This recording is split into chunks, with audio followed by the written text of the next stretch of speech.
Off the coast of California, something the size of a jumbo jet is rising through the dark water, and it's headed straight for you. You feel it before you see it, a low hum moving through your chest, like a speaker turned up too loud. Then the water goes black. A shape 3 school buses long turns beneath your feet and opens its mouth. An entire section of ocean disappears inside it. This is a blue whale, the biggest animal that has ever lived, bigger than any dinosaur that ever walked. And here's the part that stops you cold. It has never once eaten a fish. So sit with that for 1 second. The biggest mouth biology has ever built isn't aimed at anything with a face, a fin, or a fight in it. If you were designing the largest animal on Earth, what would you feed it? Something huge, right? Something that matches the size of that mouth. Real whales did the opposite, and there's a reason that sounds made up. It's a law of physics that decides exactly what this animal is allowed to eat. We're getting to it, but first, you need to hear what everyone gets wrong about how this giant actually feeds. Every cartoon, every kid's book draws it the same way. Big animal, big ocean, big meal. So a blue whale should hunt something enormous, a shark, a seal, something worth the effort. Reasonable guess. It just happens to be completely wrong. Blue whales eat krill, tiny shrimp-like creatures roughly the size of a paperclip. Here's where it gets stranger. Off the coast of Oregon, paleontologists dug up the skull of Idiocetus, an ancient whale relative, 25 million years old. It still had teeth, real and sharp, but its skull also had blood vessel channels that only show up in animals growing baleen, the comb-like filter modern whales feed with. So why would evolution walk away from teeth for something that combs the ocean for specks of food? This is exactly where the obvious answer falls apart completely. Because bigger doesn't mean you can hunt bigger. Bigger means every mouthful comes with a price most predators never have to pay. There's a wall of water in front of that whale every time it opens its mouth. Hitting that wall thousands of times a season is not free.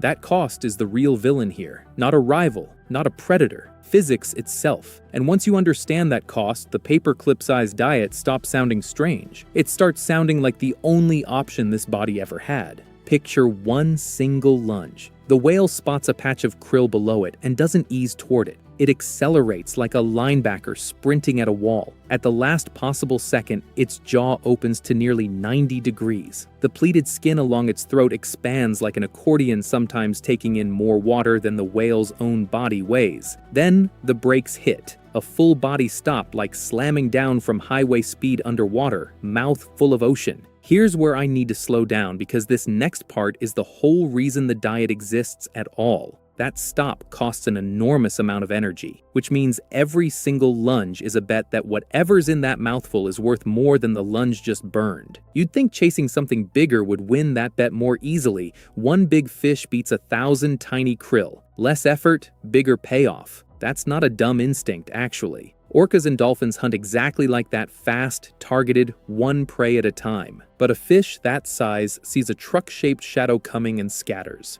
Krill can't outthink anything. They swarm by the millions, packed shoulder to shoulder in the water. When something this size shows up, they simply cannot scatter fast enough. One well-timed lunge through the right patch can deliver something like 500,000 calories in about 10 seconds flat. No fish on Earth pays out like that in a single mouthful. And I'll be honest here, scientists still don't fully know how a whale senses which patch is worth the risk before it commits. That part stays open, and honestly, it should. Here's what gets me every time, though. A nursing mother needs to eat almost constantly because her calf drinks 200 liters of milk a day. Milk so thick with fat, it's closer to yogurt than anything in your fridge. Which means the single most powerful predator in the history of the planet eats like someone inhaling shrimp at a buffet. Table manners, 0. Survival strategy, perfect. In 2019, marine biologist Jeremy Goldbogen and his team published the proof of this in the journal Science. They'd tagged dozens of blue whales off the California coast with suction cup sensors, tiny fitness trackers riding along on a giant. Those tags recorded every lunge, the acceleration, the jaw angle, the violent stop. And the results showed something almost nobody expected going in. Blue whales are living right at the exact edge of what a body can physically afford. Any bigger, and the energy cost of one lunge would outpace what even a perfect mouthful could repay. This animal isn't big because biology went wild. It's sitting at the exact ceiling physics allows before the math stops working.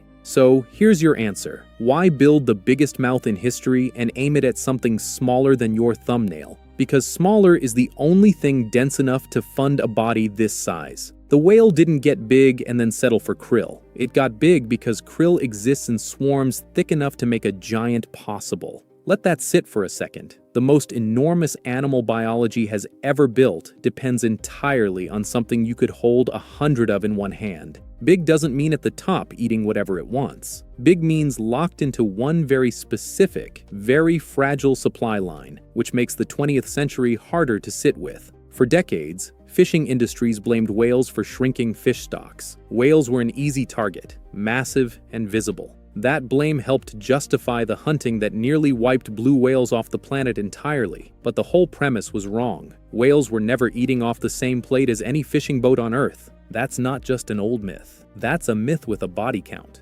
After a Pacific marine heatwave scientists nicknamed the blob krill populations off the California coast collapsed hard, researchers flying drones over feeding grounds started photographing something they weren't expecting. Mother blue whales, still nursing, had visibly narrow bodies, their ribs faintly showing under skin that should have been smooth. And they kept nursing anyway. A calf needs that milk no matter what the ocean is doing that year. So she kept diving, kept betting on lunges that might not pay back what they cost. Scientists have a clean clinical term for this, a body condition deficit. From above, through a drone camera, it just looked like love running on a very thin margin. Tonight, notice the size of your own bite when you sit down to eat. You probably pick something efficient, something that fills you up without costing too much to get. That's not so different from what's happening in every ocean on Earth right now. You do this with food. You do this with time. You do this with small conversations, small choices, small mornings